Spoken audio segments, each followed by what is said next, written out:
Bismillahirrahmanirrahim. Assalamualaikum warahmatullahi wabarakatuh. Alhamdulillahi ala ihsani wa syukru lahu ala taufiqihi wa amtinani. Asyhadu an la ilaha illallah wahdahu la syarika lahu ta'ziman li sya'ni. Wa asyhadu anna Muhammadan abduhu wa rasuluhu da'ala ridwani. Allahumma shalli alaihi wa ala alihi wa ashabihi wa ikhwani. Sebelumnya saya mohon maaf karena tadi terlambat ya, qadarullah macet ya. Biasanya jam 9 sudah sampai, tadi setengah 10 baru sampai ya. Jadi terus siap-siap kamera jadi telat ya. Nggak tahu lagi musim banjir mungkin ya. Tapi kita lanjutkan babun hijratul muslim. Bab menghajar muslim. Hijrah maksudnya tark ya. Kadang maknanya adalah hijrah seperti yang kita pahami, yaitu berhijrah maksudnya meninggalkan kampung halaman yang penuh dengan kekufuran menuju ke negeri yang penuh dengan nilai-nilai agama seperti yang dilakukan oleh para sahabat berhijrah dari Mekah menuju Madinah. Demikian juga hijrah maknanya meninggalkan maksiat menuju ketaatan meskipun tidak berpindah tempat ya. Rasulullah bersabda, wal muhajir man hajara ma nahallahu anhu. Seorang muhajir yaitu yang sesungguhnya yang meninggalkan apa yang Allah larang. Itu karena hijrah maknanya meninggalkan. Tetapi yang kita bahas di sini adalah meninggalkan orang. Ya. Kalau tadi meninggalkan tempat, kedua meninggalkan maksiat, yang ketiga meninggalkan orang lain, menjauhinya. Kalau bahasa kita memboikot. Jadi hajir sini namanya apa? Memboikot. Memboikot muslim yang lain. Apa hukumnya? Secara umum memboikot muslim yang lain ada dua kondisi. Kondisi pertama, memboikotnya karena perkara dunia. Kalau memboikotnya karena perkara dunia, maka ini maksimal cuma 3 hari. Lebih dari 3 hari, maka hukumnya haram. Maksimal 3 hari. Adapun kalau memboikot muslim yang lain karena urusan agama, maka ini boleh lebih dari 3 hari, bahkan boleh seumur hidup jika memang ada maslahat yang dipandang dari sikap memboikot tersebut, bukan karena urusan duniawi, bukan karena kepentingan duniawi yang dipasang dalam casing agama, tetapi benar-benar murni karena agama. Maka seorang boleh memboikot muslim yang lain, yaitu menjauhinya tanpa ada batasan waktu tertentu. Dan ada dua kemaslahatan. Kemaslahatan pertama adalah demi untuk sang yang diboikot, yang al-mahjur, yang diboikot. Misalnya dia melakukan suatu bid'ah atau melakukan suatu maksiat, maka kita memboikotnya agar dia sadar. Jika memang proses pemboikotan tersebut membuat dia sadar, kita boleh boikot dia sampai dia sadar. Ini boleh. Sebagaimana Nabi SAW memboikot Ka'ab bin Malik dan 2 kawannya yang tidak ikut perang Tabuk, maka diboikot sampai sekitar 50 hari. Akhirnya Allah turunkan ayat menerima taubat mereka, baru kemudian Rasulullah memberhentikan pemboikotan tersebut, yaitu diboikot agar sadar, diboikot agar sadar. Ini kemaslahatan pertama. Kemaslahatan kedua, seorang memboikot muslim yang lain karena kepentingan yang memboikot. Dia khawatir kalau dia dekat dengan orang tersebut dia akan terpengaruh. Apakah terpengaruh dalam kemaksiatannya, atau terpengaruh dalam kekufurannya, atau terpengaruh dalam kebid'ahannya. Kalau saya gaul sama dia, saya bisa terpengaruh. Saya menjadi duniawi, saya lupa dengan akhirat, saya lupa sholat, saya malah maksiat. Atau kalau saya dekat dengan dia, duduk dengan dia, saya terpengaruh pemikiran saya, terpengaruh dengan pemikiran bid'ah. Maka seperti itu dia boleh meninggalkan. Ini demi kemaslahatan yang memboikot. Jadi saya ulangi, kalau memboikot karena agama ada 2 maslahat yang dilihat. Kemaslahatan yang diboikot agar dia kembali sadar, atau kemaslahatan yang memboikot karena takut terpengaruh. Tapi ini semua melihat maslahat.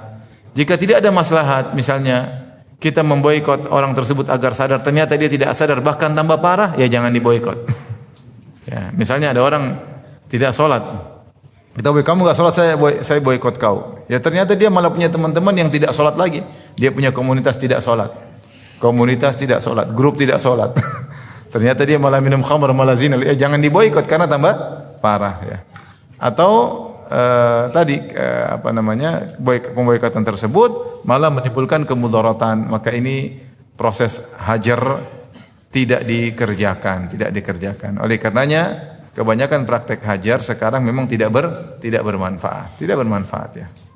Tidak bermanfaat.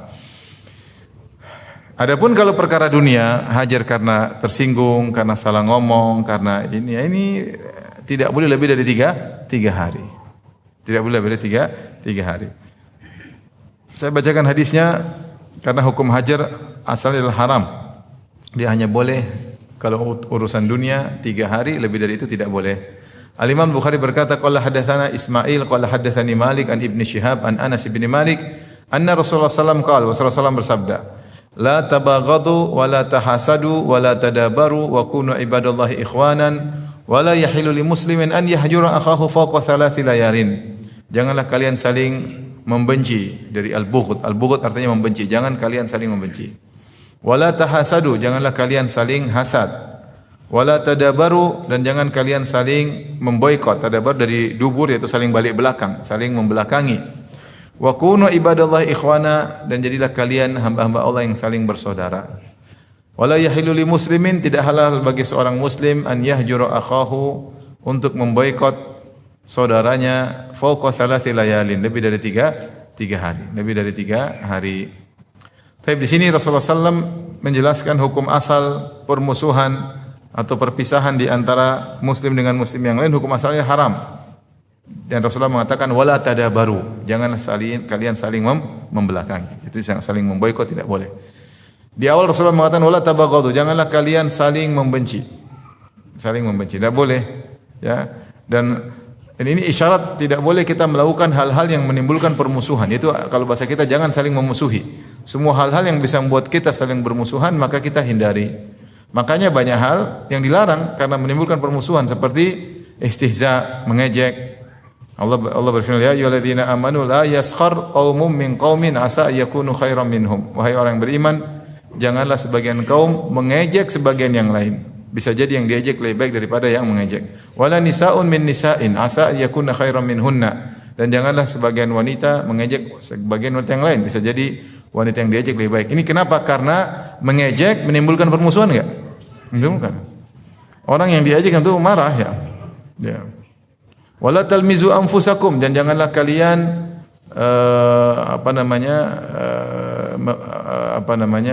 menceritakan atau menjatuhkan yang lainnya ya.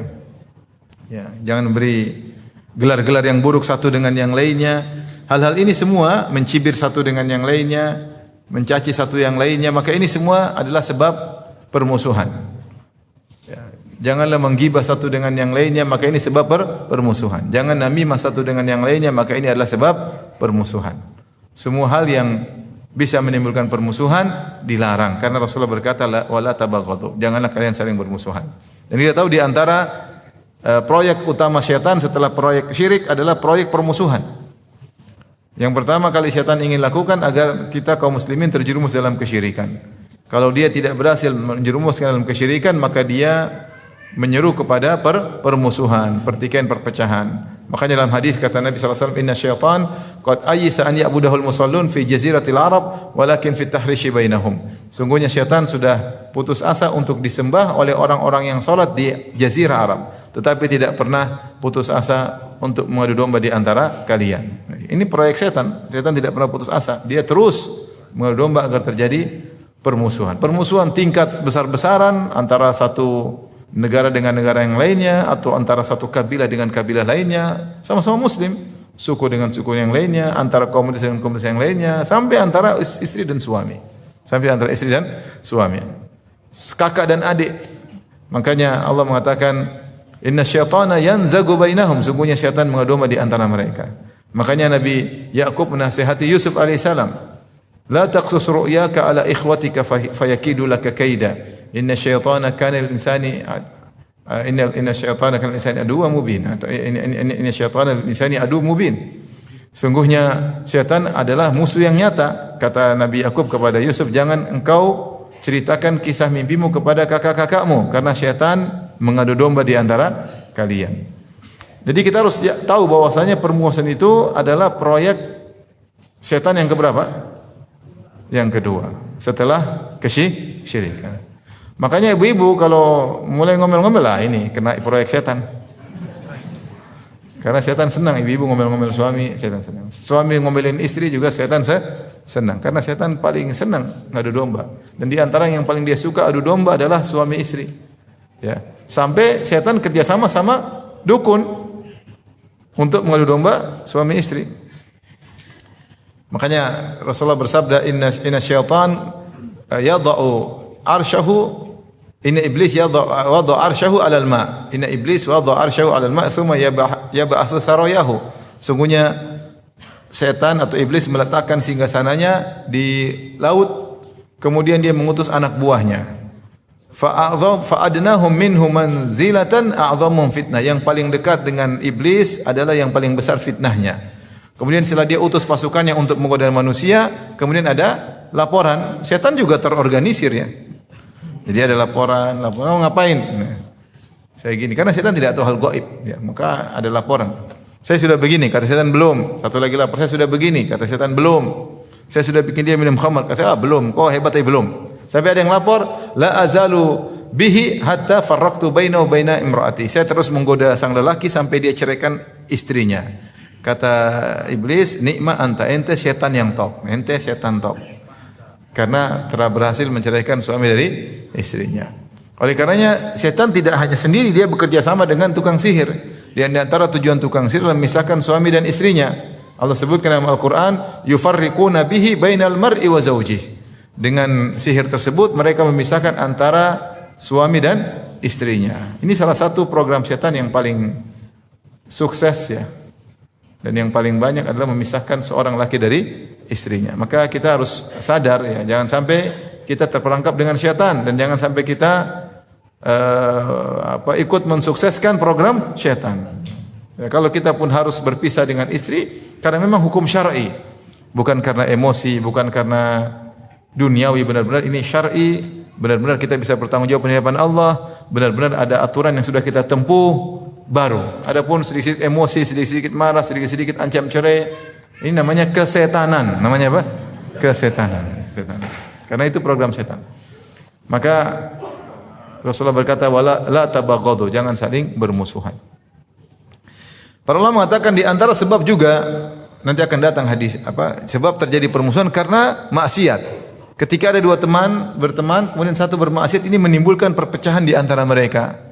Karena seorang yang beriman tidak nyaman dengan maksiat. Akhirnya dia berpisah dari temannya gara-gara maksiat temannya. Kemudian juga di antara sebab perpisahan antara dua orang yang tadinya saling mencintai, saling dekat, saling berkawan adalah bid'ah. Bid'ah yang dilakukan oleh salah satu dari keduanya. Ketika melakukan bid'ah, maka ini sebab timbulnya perpecahan. Betapa banyak bid'ah menimbulkan perselisihan dan permusuhan dan pertikaian sejak zaman dahulu ya, dari munculnya bid'ah khawarij, munculnya bid'ah qadariyah, bid'ah mu'tazilah, dan bid'ah-bid'ah muncul menimbulkan perpecahan di antara kaum muslimin. Karena seorang mau dipaksa untuk berakidah, berkeyakinan dengan yang bukan datang dari Al-Qur'an dan Sunnah. Tentu seorang beriman tidak mau. Ketika itu harus terjadi perpisahan. Ya. Gimana kita disuruh meyakini bahwasanya kalau Allah ingin turunkan azab harus minta izin sama Habib? Gimana kita mau meyakini? Jadi harus pisah, enggak bisa. Ya, nggak bisa. Gimana kita suruh yakini bahwasanya Rasulullah SAW jalan-jalan ikut acara, kita nggak bisa meyakini itu, nggak ada dalilnya. Dan sampai Imam Syaukani mengatakan salah satu kebodohan adalah meyakini Nabi keluar dari kuburan ikut hadir dalam acara di zaman sekarang ini. Ya, gimana meyakini hal ini sementara dalil begitu banyak tidak menyatakan demikian, bahkan bertentangan dengan dalil yang menunjukkan Nabi lah tidak demikian. Nabi hanya keluar ketika hari kiamat. Dan banyak hal ya, banyak hal. Gimana kita mau bersama ketika kita disuruh untuk minta-minta kepada mayit yang sudah mati, sementara sunnah Nabi kita mendoakan mereka, bukan minta doa sama mereka. Mereka sudah meninggal, kita datang, kita doain, kita suruh untuk bersedekah atas nama mereka. Kalau orang tua kita hajikan, kita umrohkan, kita doakan. Ini malah kebalik, kita disuruh malah setoran muka sama mereka untuk meminta-minta kepada mereka. Ini kan kebalik dengan sunnah Nabi. Kalau ada bid'ah pasti terjadi pertikaian dan perpecahan ya. Gimana kita disuruh bertawakal kepada Allah, maka kemudian mereka nyuruh kita untuk bertawakal dengan jimat, bahkan jimat foto kiainya dipasang, kadang dijadikan di pinggang, kadang dipasang di rumah sebagai sebab keselamatan. Enggak bisa, kita bertawakal kepada siapa? Allah. Kita bagaimana berteman sebentar tauhid kita menjadi tumbal? Enggak bisa, enggak bisa. Oleh karenanya selain kemaksiatan bisa menimbulkan pertikaian, bid'ah juga menimbulkan apa? Pertikaian. Enggak bisa. Enggak bisa. Oleh karenanya kalau ingin bersatu, bersatu di atas sunnah, di atas ajaran Islam, di ajaran Rasulullah sallallahu alaihi wasallam ya. Kemudian kata Rasulullah SAW, wala tahasadu, janganlah kalian saling hasad. Saling hasad ya. Di antara kebodohan adalah orang yang hasad. Kenapa dia bodoh? Karena dia protes kepada pembagian Allah. Nahnu qasamna bainahum ma'isyatahum fil hayatid dunya wa rafa'na ba'dahum fawqa ba'dhin darajat. Kata Allah, kamilah yang membagi di antara mereka kehidupan mereka. Allah yang menjadikan satu kaya, satu miskin, satu pintar, satu agak pintar. Yang satu tinggi, yang satu pendek, yang satu ganteng, yang satu kurang ganteng, yang satu cantik, satu kurang cantik, satu Allah yang bagi ya. Satu IQ-nya tinggi, satu IQ-nya rendah, masing-masing ada hisapnya. Masing-masing ada hisapnya. Kemudian kita protes. Yang satu cantik, yang satu kurang cantik. Tapi yang cantik hisapnya lebih berat ya. Ujiannya juga lebih banyak. Ya enggak? Kalau cantik berpotensi pamer kecantikan, berpotensi jadi artis buka-bukaan. Tapi kalau pas-pasan, mungkin juga jadi artis start, jadi penjahat. Ya mungkin. Artis penjahat bisa saja. Tapi maksud saya masing-masing kenikmatan itu ada potensi ujiannya besar. Maka harusnya kita sudahlah enggak usah hasad, Allah yang bagi. Yang kaya juga punya potensi untuk sombong, untuk angkuh, untuk mubazir, untuk buang-buang harta, untuk jalan-jalan enggak tahu ujungnya kemana ya. Untuk beli barang-barang yang mahal-mahal sehingga memperberat hisapnya. Yang miskin ya udah enggak bisa apa-apa. Ya. Kalau mau jalan-jalan ya paling dari mana ke mana gitu aja. Balik lagi ya. Melihat Tugu Monas selesai pulang alhamdulillah. Mau ke jauh-jauh duitnya enggak ada ya. Oleh karenanya ada seorang salaf mengatakan, ketika saya membaca ayat ini maka saya pun meninggalkan hasad. Karena saya tahu kalau hasad berarti protes terhadap pembagian Allah Subhanahu wa taala. Karena Allah berfirman, "Nahnu qasamna," kami yang bagi. Ngapain kita hasad? Kalau kita hasad pun kita tidak akan merubah kondisi. Jadi orang hasad orang bodoh. Kenapa dia tidak akan merubah kondisi? Kalau kita hasad kemudian kita jadi kaya, dia jadi miskin. Kalau kita hasad kita jadi kaya, hasad aja. Beneran? Kalau saya lihat dia terus kurang ajar, terus saya jadi kaya, hasad, bermanfaat. Kenapa kekayaan dia pindah kepada kita? Tapi kalau enggak bermanfaat, terus ngapain kita hasad? Hanya orang bodoh yang hasad. Kemudian orang yang hasad siapa yang dizalimi? Orang yang pertama dizalimi oleh orang yang hasad adalah dirinya sendiri. Kenapa? Dia yang tersiksa. Orang tambah kaya dia tersiksa. Orang temannya beli mobil dia tersiksa. Temannya kawin lagi tambah tersiksa lagi. Ngapain hasad? Dia beli mobil ada ujiannya sendiri. Dia kawin lagi ada ujiannya sendiri. Benar atau tidak? Ngapain kita hasad? Ngapain kita zalimi diri sendiri? Yang lain tambah kaya kok kita yang sengsara. Masing-masing ada hisapnya, masing-masing ada ujiannya. Tapi kalau kita saya ingin seperti dia itu bukan hasad, namanya ghibthah. Saya ingin sukses seperti dia, oke. Kalau urusan duniawi tercela, kalau urusan akhirat terpuji. Allah tidak suruh kita berlomba-lomba dalam dunia. Tapi masih boleh, oke lah. Tapi jangan hasad. Hasad itu apa maknanya? Hasad tamanni zawali ni'ma anil ghair, yaitu berkeinginan nikmat orang lain hilang dari orang tersebut. Bahkan ada yang lebih kencang lagi, dasar adalah karahiyatu an-ni'ma 'alal ghair. Sekedar benci orang lain dapat nikmat berarti kita disebut hasad. Bahkan dalam urusan dakwah, ada kita dakwah yang hadir mungkin cuma sedikit, yang satu hadir ribuan, yang kita hadir cuma cuma puluhan misalnya. Ya, enggak usah hasad, masing-masing ada ujian. Ya, kalau antum yang hadir cuma 10 orang mungkin enggak riya, ya sudahlah tawadhu, hadir cuma 10 orang. Tapi yang satu hadir ribuan, ada kemungkinan potensi riya, sombong, angkuh, merendahkan yang lain. Ada enggak kemungkinan gitu? Ada. Manusia lemah. Terpedaya dengan penampilan zahir. Ngapain kita hasad? Apa yang dia alami ujian semakin berat. Dia terkenal, kita enggak terkenal. Memang terkenal enak, terkenal juga ada ujiannya. Didatangi orang-orang yang mungkin membuat dia tergoda, ya. Di WA sama akhwat-akhwat enggak jelas. Kalau antum yang WA jelas, istri antum. Kalau orang terkenal yang macam-macam, apalagi nomornya tersebar, macam-macam orang inilah anulah. Macam-macam fitnah macam-macam ya. Macam-macam ujian macam-macam. Oleh karena tidak usah hasad, tidak usah hasad. Kita kalau berusaha bergembira, ikut bergembira dengan kegembiraan sahabat kita.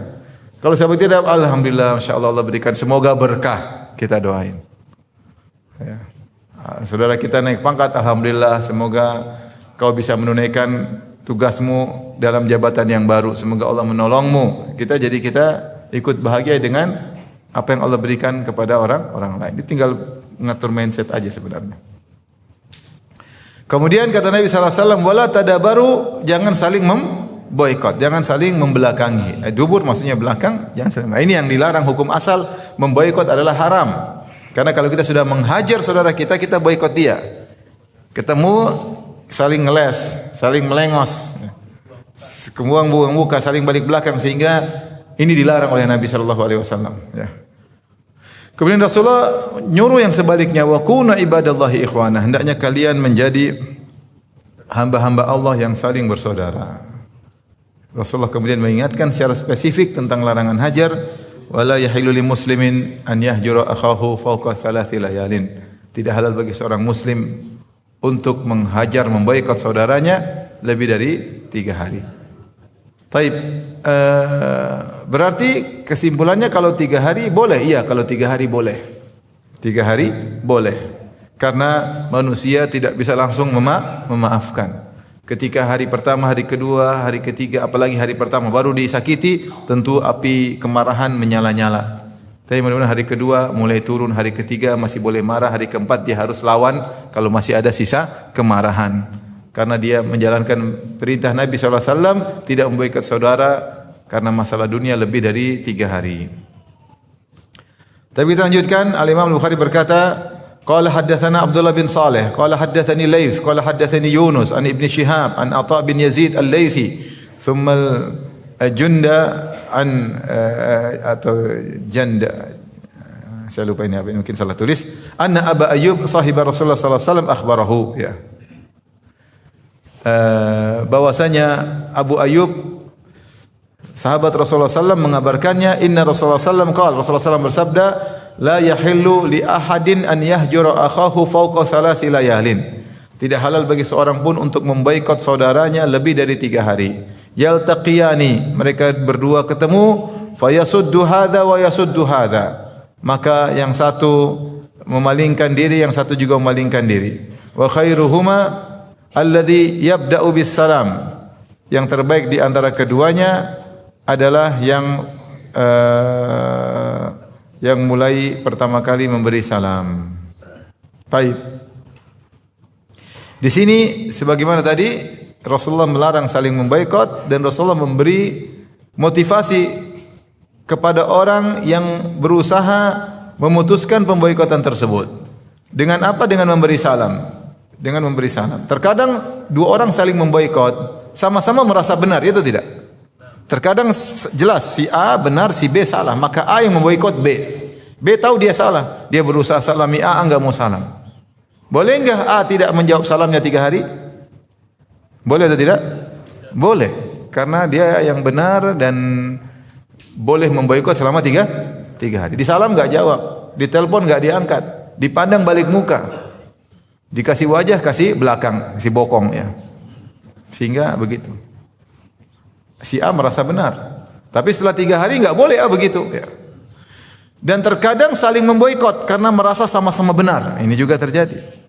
Ada permasalahan dulu sahabat lama, kemudian terjadi masalah, dia yang salah, ribut selama 3 hari.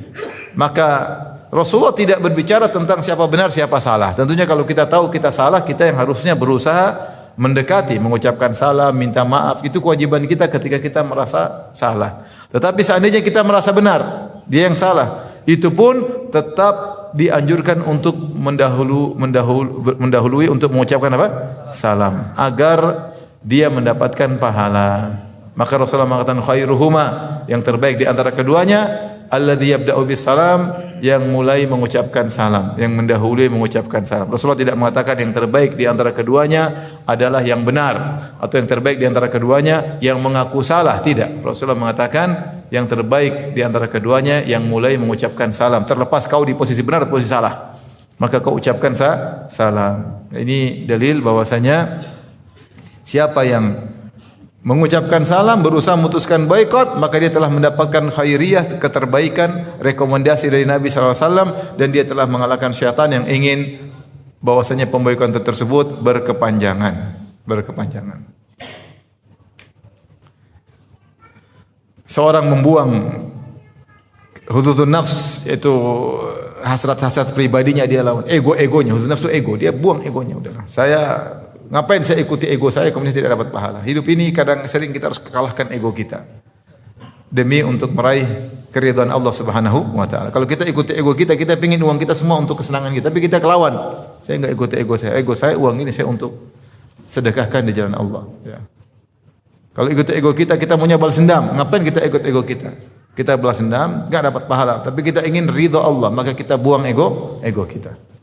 Kita kalau ikut ego kita, istri kita yang salah, kita pengen istri kita tunduk sama kita, minta maaf. Enggak mau, kalau enggak ada kembali misalnya. Nah, kita ngapain dulu lah, yang penting bisa ngobrol bercanda lagi seperti dulu, ketawa ketiwi lagi. Ngapain ikut ego kita, kemudian kita tidak meraih ridha Allah. Kapan kita ikut ego kita terjebak dalam propaganda syaitan, propaganda iblis. Karena iblis memang ingin menyalahkan ego kita. Kau ini tidak pantas orang itu gituin kamu kan sudah bersahabat lama, kenapa dia gituin kamu, dia berkhianat, dipanas-panasin oleh iblis. Ya. Itu berarti dia memang dari dulu jahat, iblis panas-panasin, akhirnya kita ikut ego kita, akhirnya berpisah selama-lamanya. Hadis berikutnya Imam Bukhari berkata qala hadatsana Musa qala hadatsana Wuhaib qala hadatsana Suhail an Abi an Ibnu Hurairah radhiyallahu anhu an Nabi sallallahu alaihi wasallam qala Nabi sallallahu alaihi wasallam beliau bersabda la tabaghadu wa la tanafasu wa kunu ibadallahi ikhwana. Janganlah kalian saling memusuhi, saling membenci. Janganlah kalian saling membenci. Kalau kita merasa benci sama orang, jangan kita teruskan. Jangan kita benci dia. Nah, kita benci dia juga benci kita. Artinya saling membenci, ya. Jangan kita berusaha tidak membenci orang. Kita berusaha memberi uzur kepada orang lain sebisa mungkin. Ya udahlah, namanya juga orang. Ya udahlah. Ini sudah takdir. Jadi tidak usah saling membenci. Wala tanafasu, dan janganlah kalian saling bersaing. Maksudnya bersaing dalam urusan dunia. Antum kalau cari dunia bukan karena menyaingi orang, tapi cari dunia untuk sarana akhirat. Tidak apa-apa, saya ingin usaha banyak supaya hasilnya untuk sedekah. Saya ingin bangun masjid, maka saya berusaha kerja keras agar bisa bangun masjid. Saya ingin bekerja mati-matian supaya apa? Saya bisa menghajikan ayah ibu saya. Saya berusaha kerja sampai lembur, kenapa? Untuk mencekolahkan anak-anak saya, biayanya besar. Ini enggak apa-apa, tapi bukan karena saya ingin kaya untuk menyaingi si fulan, jangan. Rasulullah larang. Kalau tanafus urusan akhirat. Urusan akhirat Allah suruh bersaing. Kata Allah Subhanahu wa taala setelah menyebutkan nikmat-nikmat surga, kata Allah wa fi dzalika falyatanafasil mutanafisun. Untuk urusan nikmat surga maka bersainglah. Wah, dia punya hafalan sekian, saya juga ingin punya hafalan, saya ingin melampaui dia. Bukan karena ingin mengalahkannya, tapi karena ingin mendapatkan kebaikan terbaik di akhirat. Makanya Umar ingin menyaingi Abu Bakar. Kata Umar, saya tidak pernah menyaingi Abu Bakar. Maka suatu hari Rasulullah SAW amara Nabi sedekah. Rasulullah menyuruh kami bersedekah. Fa wafaqa dzalika malan indi. Kebetulan ketika Rasulullah suruh bersedekah, kebetulan saya lagi punya uang. Maka al-yauma, hari ini, kalau saya ingin mengalahkan Abu Bakar, inilah saatnya saya kalahkan Abu Bakar. Faji'tu Rasulullah SAW binisfi mali. Maka saya bawa setengah hartaku kepada Nabi. Nabi bertanya, ma tarakta li ahlik, apa yang kau tinggalkan buat keluargamu? Kata Umar, mislahu, seperti ini. Jadi setengah buat engkau, setengah buat keluarga. Ternyata Abu Bakar menginfakkan seluruh hartanya. Maka Rasulullah bertanya, "Ma tarakta li ahlik?" Apa yang kau sisakan buat keluargamu? Kata Abu Bakar, "Taraktu lahumullaha wa rasulah." Saya tinggalkan bagi mereka Allah dan Rasulnya. Kata Umar, "Enggak bakalan bisa ngalahin siapa?" Abu Bakar. Tapi terjadi persaingan di kalangan para sahabat. Urusan apa? Akhirat. Terjadi persaingan. Jadi persaingan. Dan mereka bukan karena hasad, maksudnya benci, enggak, tapi mereka ingin saling berlomba dalam kebaikan, dan Allah suruh, wa fi dzalika falyatanafasil mutanafisun. Untuk urusan akhirat maka bersainglah. Tapi kalau urusan dunia, Allah celah. Allah celah.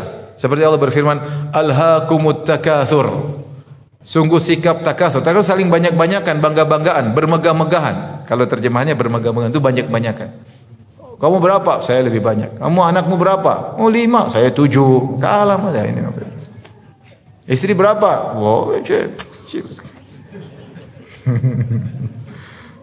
masih mending saya. Saya diomelin sama 1 orang, kok diomelin 3 orang. Saya bangga-banggaan, banyak ini, banyak. Rumahmu berapa? Rumah saya sekian. Mobilmu berapa? Mobil saya sekian. Dunia. Ya. Bangga-banggaan. Kalau memperbanyak harta untuk bangga-banggaan, tercela. Itu namanya takatsur. Ya. Takatsur, banyak-banyakan, bermegah-megahan. Kamu kebunmu berapa hektar sih? Cuma segitu. Kita hektar, kita enggak sombong, cuma merendahkan. Enggak sombong tapi merendahkan orang lain. Bangga ini enggak boleh, kalau dunia enggak boleh. Kalau kau pingin dunia silakan, tapi tujuanmu apa? Akhirat. Tujuanlah akhirat. Allah berfirman, "I'lamu annamal hayatud dunya la'ibu wa lahu." Ketahuilah kehidupan dunia hanyalah permainan sedang gurau. Ya. Wa takatsurun bainakum. Ya. Ya, dan cuma banyak-banyakan di antara kalian, ya. Ilamu annamal hayatud dunya la'ibu wa lahu wa zinatun wa tafakhurun bainakum wa takathurun fil amwali wal aulad. Kata Allah, i'lamu, yakinilah, ilmuilah, annamal hayatud dunya la'ibu wa lahu, sungguhnya kehidupan dunia hanyalah permainan senda gurau. Kemudian wazinah, perhiasan, wa tafakhurun bainakum, hanya bangga-bangga di antara kalian. Wa takathurun fil amwali wal aulad, dan banyak-banyakan dalam urusan harta dan anak-anak. Orang Arab dahulu bangga-banggakan jumlah anak. Berapa anakmu? Nahnu aktsaru amwalan wa aulada. Kami lebih banyak anak, lebih banyak harta. Karena mereka kalau punya banyak anak berarti banyak pengikut, kabilahnya semakin kuat. Makanya mereka enggak suka kalau punya anak perempuan, mereka suka anak laki-laki karena kabilahnya semakin apa? Kuat. Jadi berapa? Saya punya kawan cerita, dia 12 bersaudara, laki semua. 12 atau 14 saya lupa. Kalau ada masalah di sekolah, orang juga takut. Kenapa? Ini keroyokan 14 orang. Benar, kalau laki-laki semua juga mikir-mikir orang mau ganggu. Kalau cuma adiknya cuma 1, ini mereka 12 14 bersaudara, yang lain takut juga. Kamu siapa? Oh iya, banyak orang. Itu cari masalah, dikeroyok. Oleh karenanya orang-orang Arab dahulu bangga dengan jumlah harta. Wa takatsurum fil amwali wal aulad. Itulah hakikat dari kehidupan dunia. Hanya bangga-banggaan, sombong-sombongan, bermegah-megahan, banyak-banyakan. Maka dilarang wala tanafasu, jangan saing-saingan urusan apa? Urusan dunia. Jangan. Kita beli sesuatu bukan karena menyaingi si fulan, enggak boleh. Kita buka perusahaan bukan menyaingi perusahaan fulan, enggak. Tapi kena untuk akhirat kita. Saya ingin uang banyak karena ada maslahat akhirat yang ingin saya raih. Enggak usah banyak-banyak. Makanya kata Hasan Al-Basri, idza ra'aita ahadan nafasaka fid dunya fanafisu fil akhirah. Kalau kau lihat ada orang menyaingi urusan dunia, maka saingilah dalam urusan akhirat. Orang bangga-banggaan punya mobil banyak, ente bahagia bisa hafalan lebih banyak. Orang bangga-banggaan punya rumah banyak, ente bahagia bisa salat malam lebih banyak. Kalau ente saingan dengan dunia belum tentu ente menang. Kalau menang pun tidak ada faedahnya. Tapi kalau antum menyaingi urusan akhirat, ya dia bangga. Orang asik cerita dunia, habis waktunya ngobrol sana sini, ente urusan akhirat. Jadikan semua dunia kita untuk apa? Akhirat.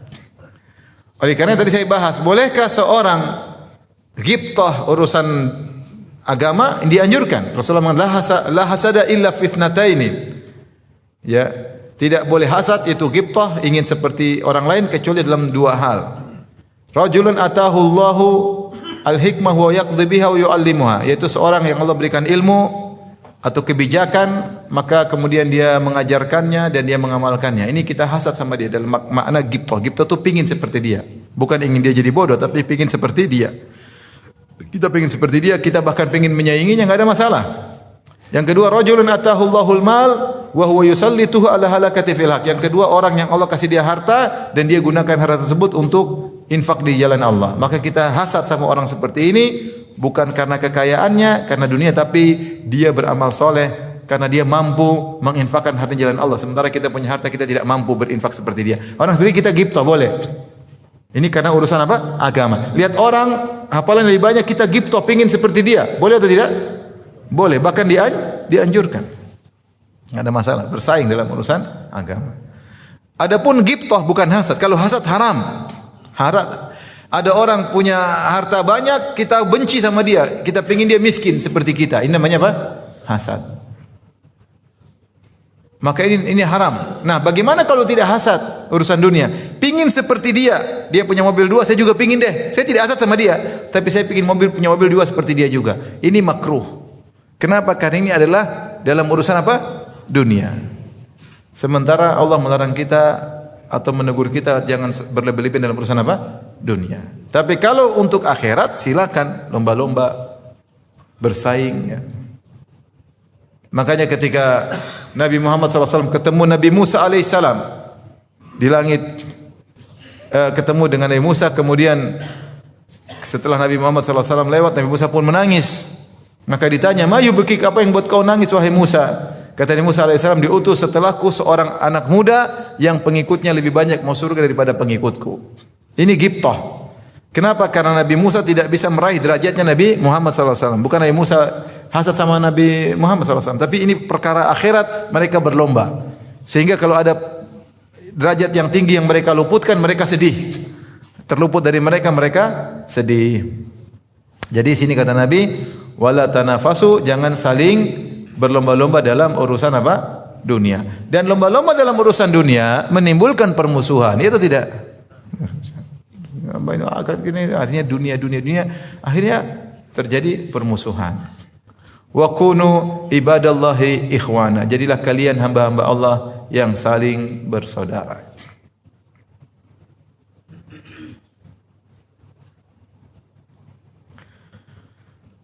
Kita lanjutkan hadis berikutnya. Ini makanya kalau di kalangan ibu-ibu hati-hati ya, lomba-lombaan. Apa tasnya merek apa? Oh, udah. Ikut lagi. Emang dia KW berapa? KW 3, saya KW 1, padahal sama-sama KW. Maksudnya KW. Ini KW tapi kualitas asli. KW kualitas apa? Asli. KW tetap KW. KW aja sudah sombong, gimana kalau asli? KW aja sombong. Weh, ini KW 1. Sombong KW 1.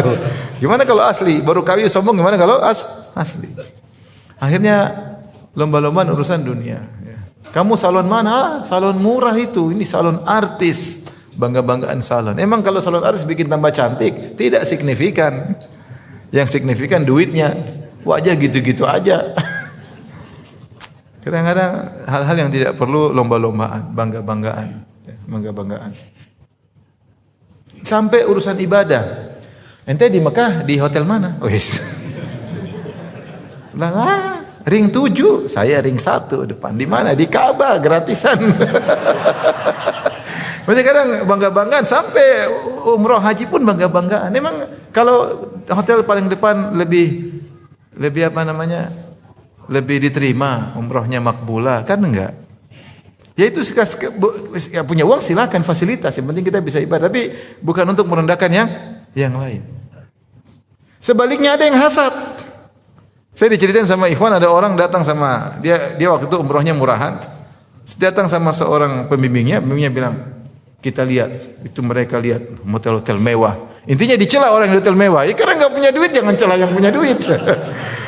Yang kaya jangan merendahkan yang enggak punya duit, yang punya duit jangan menghina yang kaya. Emang yang tinggal di ring 7 berarti umrohnya lebih diterima daripada yang di Darut Tauhid? Enggak juga ya. Urusan hati, urusan siapa? Allah Subhanahu wa taala. Ya, tapi maksudnya terkadang bangga-banggaan. Apalagi kemudian lagi umroh, kemudian level 1, level apa, kasihan maksudnya. Wow, kamu level berapa? Oh, saya level 1 maksudnya. Kamu level 3,5 ya saya lewat. Pak, saya bangga-banggaan urusan apa? Urusan ibadah. Kita haji mau kamu bisnya? Oh, kita bis ini VIP, super VIP, Masya Allah. Itu aja kalau kita lewat semua askar minggir, Masya Allah. Luar biasa palingnya ya, luar biasa. Kalau kamu diusir kan, oh kita langsung. Jadi ngapain bangga-bangga? Ini dunia, bangga-bangga tentang dunia. Fasilitas itu dunia. Tidak boleh. Yang fasilitas diberi fasilitas mudah, alhamdulillah bersyukur. Dibeli fasilitas yang susah ya bersabar ya, bersabar. Hadis berikutnya Imam Bukhari berkata qala hadatsani Yahya bin Sulaiman qala hadatsani Ibnu Wahb qala akhbarani Amr an Yazid bin Abi Habib. Sampai ada kasus benar ini, jadi mereka lagi umrah terus ada kelas-kelasnya ya. Kelas ini, kelas ini, kelas ini. Akhirnya dibedakan fasilitas, jelas hotelnya beda. Dibedakan entah jaketnya, dibedakan apanya gitu. Yang fasilitas bawah ngamuk. Jadi menimbulkan diskriminasi. Yang ngapain gitu ibadah kok kayak gitu ya. Jangan. Ya sudah, kalau memang ada beda hotel ya wajar, tapi jangan sampai ada diskriminasi bahwasanya begini. Kasihan menimbulkan kejengkelan, permusuhan, hasad. Jangan menimbulkan sarana untuk menimbulkan hasad di antara kaum muslimin. Maka diatur dengan baik. Hadis berikutnya qala hadatsani Yahya bin Sulaiman qala hadatsani Ibnu Wahb qala akhbarani Amr an Yazid bin Abi Habib an Sinan bin Sa'ad an Anas anna Rasulullah sallallahu alaihi wasallam qala Rasulullah sallallahu bersabda ma tawaddathnani fillahi jalla wa azza aw fil islami fayufarraqu bainahuma illa bi dhanbin yuhdithuhu ahaduhuma. Tidaklah dua orang saling mencintai karena Allah atau saling mencintai dalam Islam lantas terpisah keduanya kecuali karena dosa yang dilakukan oleh salah satunya. Ini salah satu dalil bahwasanya dosa bisa menimbulkan perpecahan karena hati sudah tidak bisa sinkron lagi. Tentu hati orang beriman dengan orang tidak beriman terkadang tidak bisa sinkron, tidak cocok. Kemudian selera sudah berbeda, suasana sudah berbeda, nuansa. Yang satunya pengennya begini, satunya begini. Akhirnya gara-gara dosa, akhirnya terpisah. Dan ini isyarat bahwasanya kalau kita ingin persahabatan kita langgeng, maka kita bertakwa kepada Allah. Kalau sama-sama bertakwa, insya Allah akan jaga. Tapi ketika kita berubah, satu ukhrawi, satu duniawi, akan terpisah, nggak akan gabung. Karena satu pikirannya duniawi terus, satu pikirannya apa? Akhirat terus. Akhirnya persahabatan tersebut tadinya lengket, mulai hambar, akhirnya mundur pelan-pelan, akhirnya terpisah. Kenapa? Karena ada dosa yang dilakukan oleh salah satunya. Ini menunjukkan dosa menimbulkan perpecahan. Dosa menimbulkan kejengkelan. Dosa mengakibatkan permusuhan. Ya. Datang dalam sebagian riwayat illa bihadatsin yuhdithuhu ahaduhuma. Bahwasanya tidaklah dua orang saling mencintai karena Allah dalam Islam kemudian terpisah di antara keduanya. Kalau dalam riwayat ini karena dosa yang dilakukan salah satunya, dalam riwayat lain karena bid'ah yang dilakukan oleh salah satunya. Bahkan kalau dilakukan bid'ah lebih dahsyat, mudah terpecah daripada sekedar dosa. Ya, kalau sedang melakukan bid'ah tidak nyaman, akhirnya terpecah. Yang tadinya bersatu, yang tadinya saling menyayangi, ukhuwah tersebut menjadi tercoreng, bahkan menjadi rusak gara-gara salah satunya melakukan dosa atau salah satunya melakukan bid'ah. Karena kita ingin persatuan di atas sunnah, bukan di atas bid'ah. Hadis ini pada saatnya ada Sinan bin Sa'ad dan dia statusnya saduq, tetapi dia tidak bersendirian. Telah datang hadis dengan jalan yang banyak yang menguatkan satu dengan yang lainnya, sebagaimana dijelaskan oleh Syekh Albani rahimahullah dalam silsilah as-sahihah. Jadi hadisnya hasan.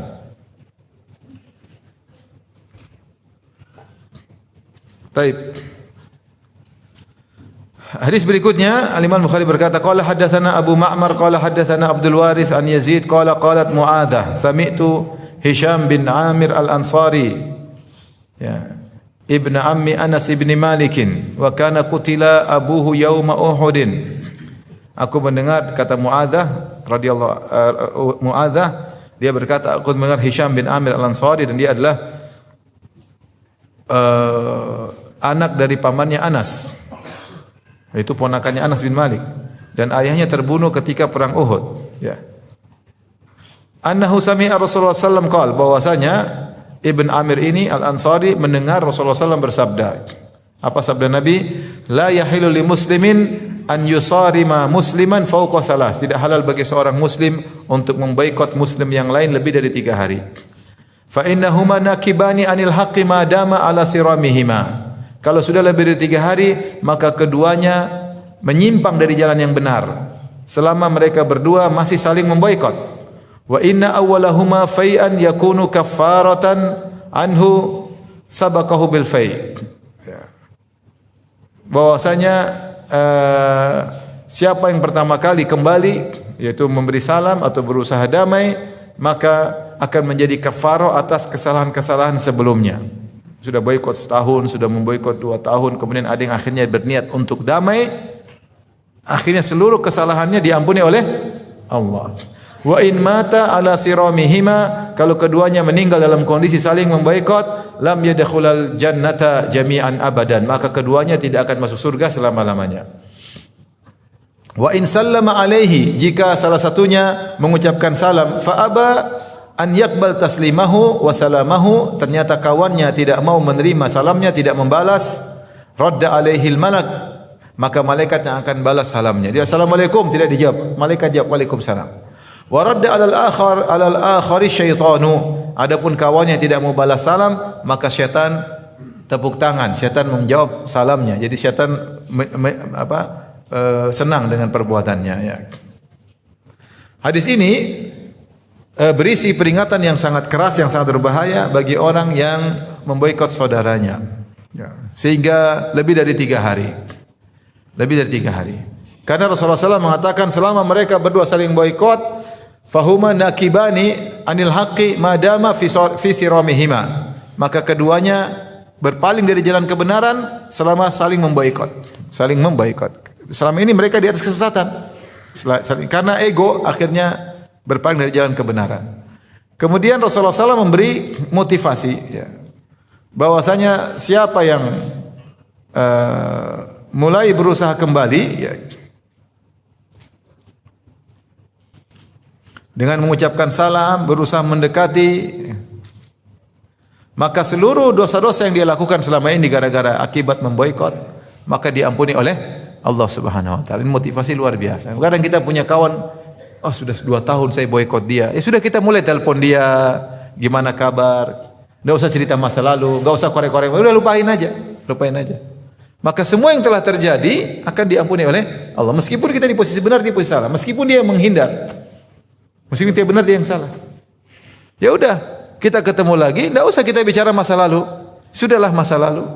Kita pelukan, ngobrol, ketawa ketiwi. Enggak harus jadi teman dekat lagi, enggak harus. Enggak harus. Yang penting sudah selesai. Kalau ketemu dia kita tidak marah, kalau disebut namanya kita tidak dongkol. Tapi kalau kita saling boikot, setiap disebut namanya jengkel atau tidak? Jengkel. Apalagi disebut dia tambah kaya, tambah jengkel.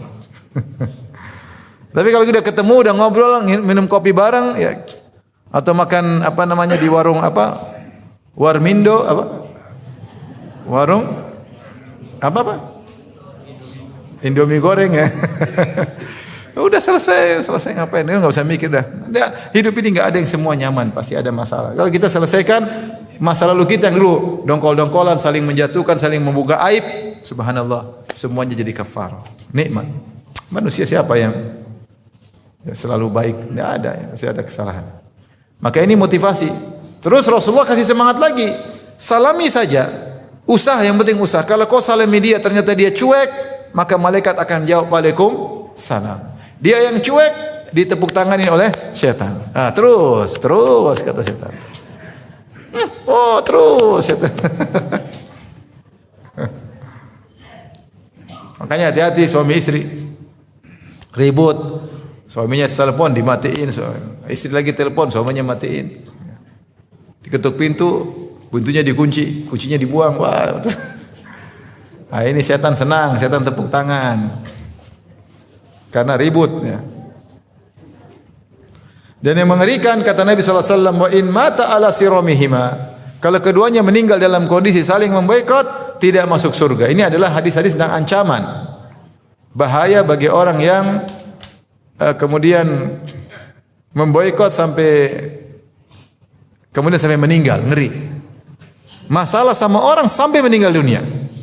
Ada yang begitu, ada boikot. Tidak mau ketemu sampai akhirnya salah satu keduanya meninggal terlebih dahulu. Ini mengerikan. Ngapain kita ikut ego kita kemudian kita sengsara di kehidupan dunia dan kehidupan akhirat. Orang kalau maafkan hatinya tenang, dia bahagia. Jadi ada beban yang ada di benaknya hilang. Antum nih punya masalah 5 orang. Antum masalah terus dengan 6 5. Antum punya masalah sama 5 orang, ini setiap disebut nama ini antum jengkel. Iya enggak? Tapi kalau antum maafkan, beban jadi tinggal 4. Maafkan satu lagi, beban tinggal berapa? 3. Maafkan semuanya, enggak ada beban. Jelas, apa yang dipikirin? Ya udahlah saya maafin, ya ini saya juga punya salah. Ya ngurangi dosa-dosa saya. Ya manusia tidak ada yang sempurna. Kita mindset aja rubah, yang sempurna. Ya masih mending dia daripada Abu Jahal. Masih mending daripada Abu Lahab, masih mending daripada apa namanya Benyamin Netanyahu, ya masih mending. Ya sudahlah. Jadi kita tenang hidup, pulang juga bisa tidur nyaman ya. Tapi kalau kita mikirin, kita sengsara sendiri tanpa ada hasil. Emang kalau kita jengkel sama dia kemudian dia mati kan enggak juga. Kita jengkel sama dia, dia bisa tambah sukses, tambah jengkel kita. Jadi orang yang ingin masalah selesai, melupakan itu semua, maka dia bahagia di dunia. Belum lagi yang dia raih di mana? Di akhirat. Pahala maafkan, pahala menghilangkan dendam, pahalanya luar biasa. Maka kalau kita ikut ego, terkadang kita yang sengsara. Maka saya tanya sama antum, coba antum cek sekarang, ada enggak orang yang antum jengkel sekarang ini? Coba antum pikir-pikir, coba pikir. Ada berapa yang antum jengkel? Jangan sampai 20. Aduh, ngeri. Siapa yang antum jengkel dalam hidup ini? Ada, mungkin ada. Siapa ya? Aduh, siapa ya? Kalau antum masih ada, antum yang sengsara. Ya sudahlah, antum harus rubah mindset antum, antum bahagia. Di dunia terlebih lagi di akhirat. Tidak ada yang sempurna. Jadi kalau seorang sudah bertikai, dia berusaha mengucapkan salam. Kalau tidak dijawab, jangan dia marah. Sombongnya, saya sudah salam dia. Antum harusnya bersyukur, malaikat yang jawab. Tidak apa-apa. Kalau antum bilang sombong, dasar bahlul, saya sudah mulai salamin. Emang dia siapa? Itu antum kesetanan juga sama. Setan tadi tepuk tangan 1 jadi tepuk tangan 2. Ini yang jawab ya sudah. Berarti alhamdulillah malaikat jawab. Coba lagi sekali lagi. Hati orang bisa berubah-ubah. Terkadang egonya naik, terkadang egonya turun. Hadis berikutnya Al-Imam Bukhari berkata qala hadatsana Muhammad bin Sallam qala hadatsana Abda an Hisham bin Urwa an abihi an Aisyah radhiyallahu anha qalat qala Rasulullah sallallahu alaihi wasallam inni la a'rifu ghadabaki wa ridaki. Kata Rasulullah kepada Aisyah, wahai Aisyah, saya tahu, sungguh-sungguh saya tahu kapan kau marah dan kapan kau lagi senang kepadaku. Saya tahu kau kapan lagi marah sama saya dan kapan kau lagi senang sama saya. Qalat qultu wa kaifa ta'rifu dzalika ya Rasulullah? Kok bisa tahu? Bagaimana kau tahu wahai Rasulullah? Kata Rasulullah sallallahu innaki idza kunti radiyatan qulti bala wa rabbi Muhammad.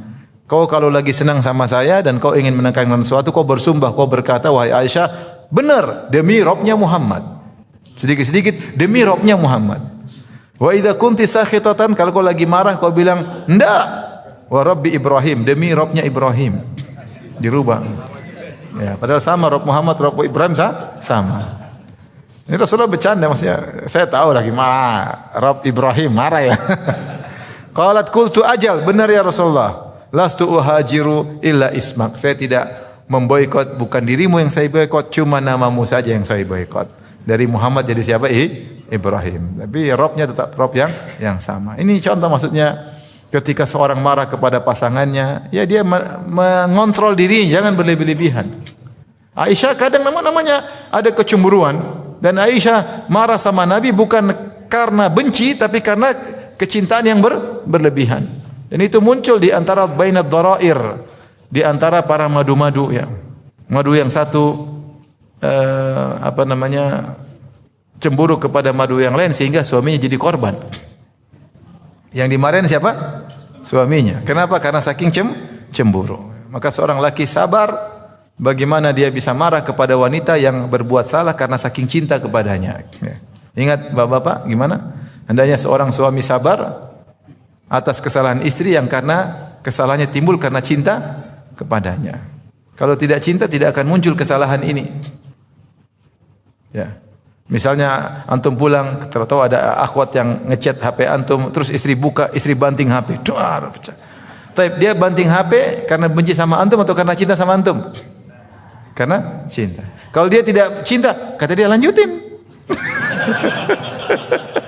Kalau dia cinta dia banting tuh HP ya. Antum tahu ini ya. Kalau HP murah maafin aja lah. Kalau HP mahal ya harus ada perhitungan. Tapi kalau HP murah ya udahlah. Berarti dia marah karena cinta. Gimana kita mau menghukum wanita yang salah berbuat karena cinta kepada kita. Beda kalau dia karena benci sama kita, karena dia lain cerita.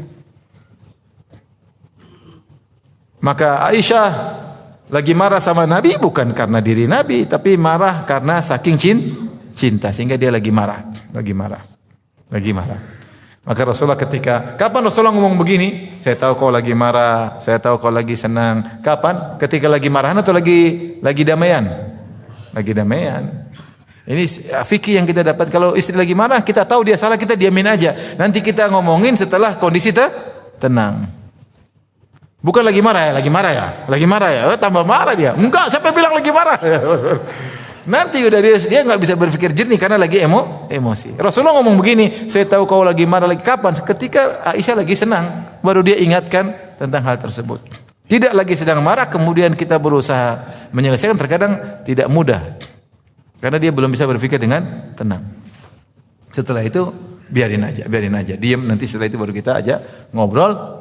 Apalagi sambil makan bakso, apalagi sambil kasih belikan emas, insya Allah dia ngerti. Insya Allah dia ngerti.